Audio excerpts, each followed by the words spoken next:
Olá, olá, bem-vinda ao Brasil Hispana! Para quem não me conhece ainda, eu sou Marília Débora e hoje a gente vai continuar a nossa conversa sobre desmontando a lenda negra. Hoje a gente vai falar do processo de ocupação do México, que particularmente é a minha história preferida, porque foi a história que me fez parar. Foi a história que eu pensei, acho que não me disseram tudo. Então, tudo que me desconstrói e me reconstrói de novo, eu me apaixono e foi assim com essa história. Quer saber mais? Se inscreve agora no canal, deixa já o teu joinha, ativa os sininhos das notificações e vem comigo!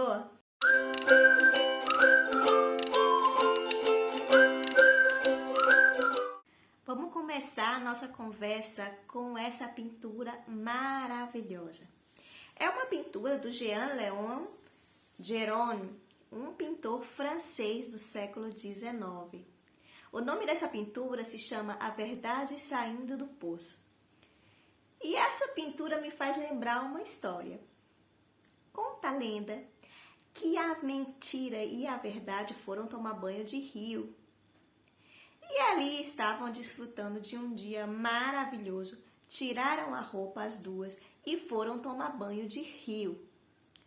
A mentira, percebendo que a verdade estava um pouco distraída, saiu do rio, vestiu as roupas da verdade e saiu correndo. A verdade, se recusando a usar as roupas da mentira, saiu nua, perseguindo a mentira.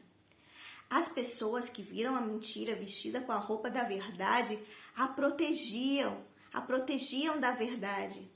E viam a verdade como uma despudorada, como uma sem vergonha, e não faziam caso do que a verdade tinha para dizer.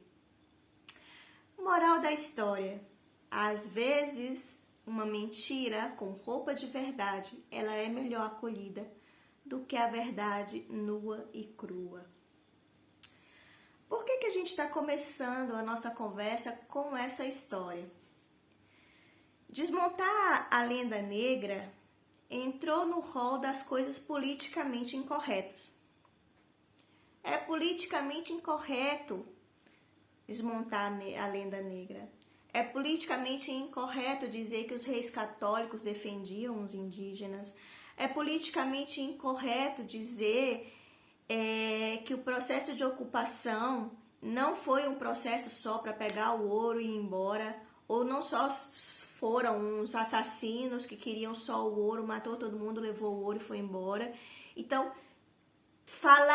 desconstruir a lenda negra está no campo dos assuntos politicamente incorretos. Agora, um assunto particularmente delicado e politicamente incorreto é desmistificar o mito do Éden perdido. Éramos todos muito felizes, vivíamos num comunismo primitivo, todos nos amávamos e desfrutávamos da natureza, até que chegaram os brancos maus e mudaram a nossa vida. Falar disso é politicamente incorreto e muitas vezes visto como antiético. Mas a verdade é assim, nua, despudorada, desavergonhada, mas é como ela é, pura, inteira, como ela é. E às vezes é difícil olhar para ela, né? Para essa verdade que tá ali nua, que tá ali crua, né? É difícil olhar para ela, mas é como ela é, né? Dito isso, começamos a nossa história. A história do México, ela começa quando os mexicas viram uma águia comendo uma serpente em um cacto. Ali eles sabiam que estava começando um novo tempo naquela terra. A Mesoamérica, que hoje a gente conhece como México, era um território de muitíssimas tribos. E essas tribos, elas viviam em constante conflito. A tribo mais poderosa era os astecas. E os astecas, era uma tribo que tinham vários deuses politeístas, e os deuses principais dos astecas, dois para citar, era o deus da serpente emplumada, né, que trazia fertilidade, que trazia vida, e o deus Sol. Falando nesse deus Sol, era um deus que se alimentava de sangue humano. Os astecas acreditavam que para que o sol nascesse no dia seguinte, eles precisavam oferecer uma pessoa em sacrifício. Como era o sacrifício asteca? Eles levavam as pessoas, as vítimas, que não era outro asteca, que não era alguém que também cria nos seus deuses, eram outras tribos, né? Os astecas eram 15% e 85% diversas outras tribos com outros dialetos, com outras culturas e com outros deuses. Então, eles arrastavam a vítima, que era de outras tribos, pelo cabelo para subir, né, naquela pirâmide do sacrifício. Muitas vezes essas vítimas desmaiavam e eles arrastavam, né, quando desmaiada, arrastavam pelos cabelos. E oferecia em holocausto e arrancava o coração das suas vítimas. Eles não matavam primeiro para arrancar o coração. A vítima morria porque era arrancado o coração. As pessoas ainda estavam vivas quando eles abriam e arrancavam o coração. Então eram sacrifícios diários. Em fevereiro, na época das chuvas, eles sacrificavam crianças, né? Então eram várias crianças que eram sacrificadas em fevereiro. E quanto mais as famílias chorassem e quanto mais as crianças chorassem, mais eles se alegravam, porque eles acreditavam que eram tempos de boas chuvas, as lágrimas, as águas, e representavam que eles iam ter um tempo de muita chuva. Então, segundo o autor, né, Marcelo Gugliò, ele diz que pelo menos, no mínimo, 20 mil indígenas de outras tribos eram sacrificadas anualmente, né, para os deuses astecas.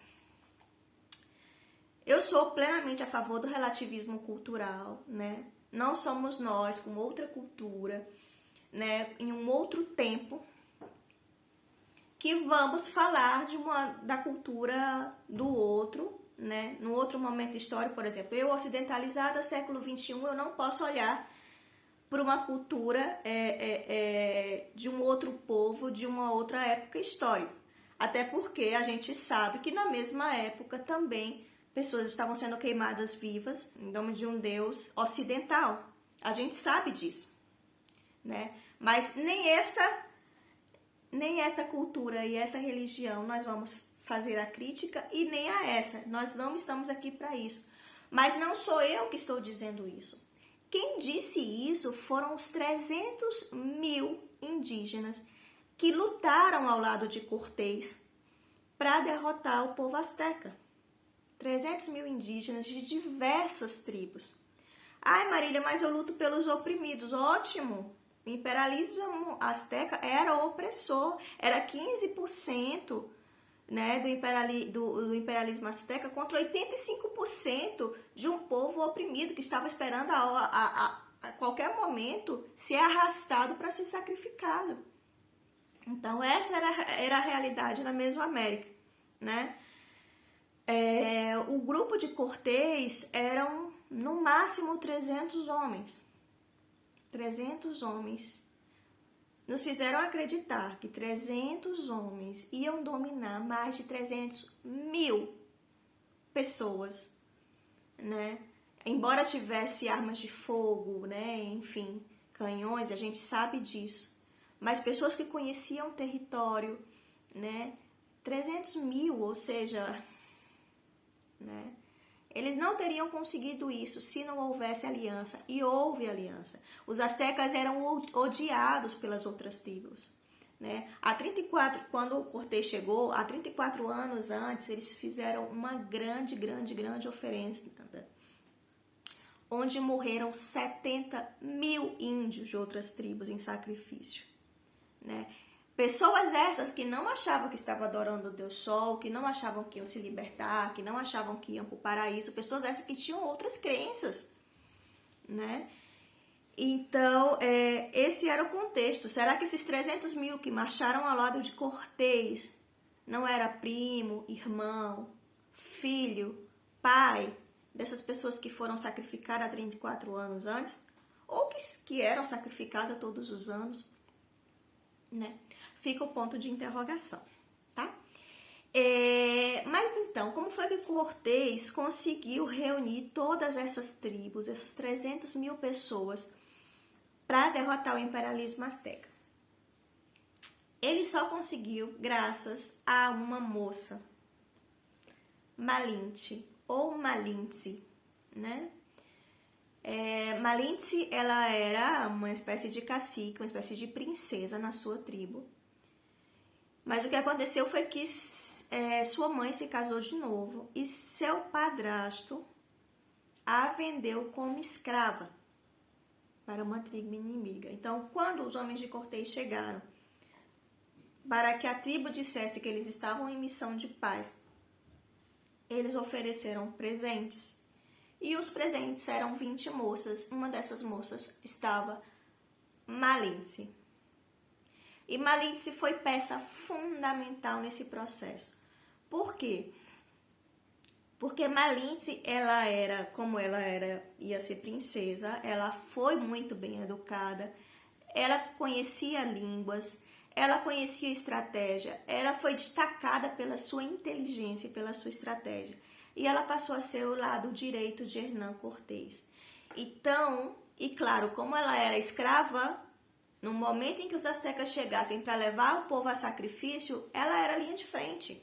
Leva os escravos, né? Leva os nossos escravos, ela era a linha de frente. Então, ou ela fazia alguma coisa, ou ela ia ser a próxima.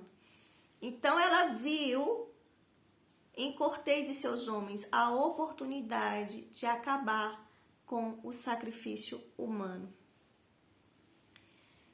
E os homens, né, de Cortés nunca tinham visto aquilo, então ela foi convencendo de tribo a tribo, né, de cacique a cacique, a se juntar para destruir o Império Azteca, né? Inclusive, os homens de Cortés, eles ficaram horrorizados com o sacrifício. Eles disseram, olha, vamos embora, vamos pegar o ouro e vamos para Cuba. Eles vão fazer a mesma coisa com a gente, né? E se eles quisessem pegar só o ouro e ir embora, eles teriam feito naquele momento, né? Mas Cortés tinha um propósito maior, né? E Cortés queima os barcos e ele diz, é lutar ou lutar. Não tinha outra maneira, né? E assim aconteceu, né? 300 mil índios de outras tribos, de outros dialetos, eles lutaram para derrotar o Império Azteca. Malinche é muito, muito injustiçada pelo povo mexicano porque ela virou símbolo de traição, né? O povo mexicano, quando ele vai chamar alguém de traidor, Malinche, né? O malinchismo virou sinônimo de preferir o que é alheio, o que é estrangeiro, a valorizar o que é seu. Mas não foi sempre assim. Segundo o livro Conquista do México ou Revolução de Malinche, ele fala que Malinche, ela ou era deificada ou ela era vista como uma enviada dos deuses para trazer a paz para o povo e para acabar com os sacrifícios humanos. É tanto que os sacerdotes católicos não conseguiam fazer com que as pessoas adorassem a Virgem. Eles só conseguiram quando foi pintada o rosto da Virgem de Guadalupe igual ao rosto de Malinche. A primeira imagem da Virgem de Guadalupe, ela, né, segundo conta esse livro, Conquista do México, Revolução de Malinche, é pintado a imagem de Malinche, para que o povo, quando visse Malinche na Virgem de Guadalupe, e assim pudesse aceitá-la Então, olha como ela era reconhecida e amada pelo povo. Uma coisa interessante também, que a gente não pode esquecer.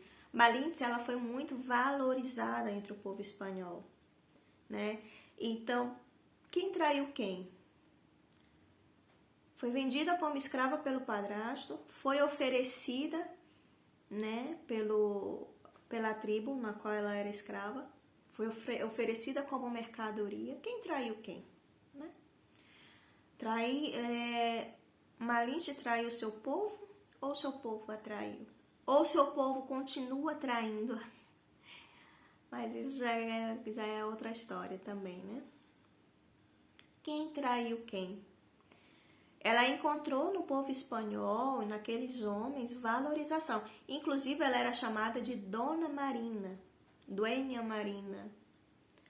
E dona, no século XVI, ele era sinônimo não só de respeito, mas sinônimo de governo. Né? Assim que ela era chamada. Mas foi porque eles precisavam dela, depois eles jogaram fora. Não. Malintze teve um filho com Hernán Cortés e faleceu quando o seu filho tinha 3 anos de idade. Aos 6 anos de idade, Hernán Cortés leva o seu filho, Martins Cortés Malintze, para a Espanha e pede ao Papa para que reconheça Martim como seu filho legítimo, oferecendo uma grande soma de dinheiro, né? E aí o Martim depois ele entra para a Ordem de Santiago, que também tinha grande respeitabilidade na Espanha. Então, o seu filho, né, Malintze, através do seu filho, continuou sendo valorizada por Hernán Cortés. Eu adoro essa história, porque realmente Malintze, quando eu conheci essa história, quando eu conheci principalmente Malintze, eu disse assim, nossa, né? Acho que não me contaram tudo. Peraí. E a proposta é essa, a gente se permitisse, né, esvaziar a xícara, como se diz, né? Esvaziar a nossa xícara e conhecer algo novo, né? Se abrir. Se você gostou dessa história, comenta aqui o que foi que você mais gostou. Se você já conhecia a história do processo de ocupação do México, tá? E o que é que você achou? Se você não se inscreveu ainda, se inscreve no canal, tá? Deixa teu joinha, ativa os sininhos das notificações e vem com o Brasil Hispana e fazemos juntos um novo amanhecer.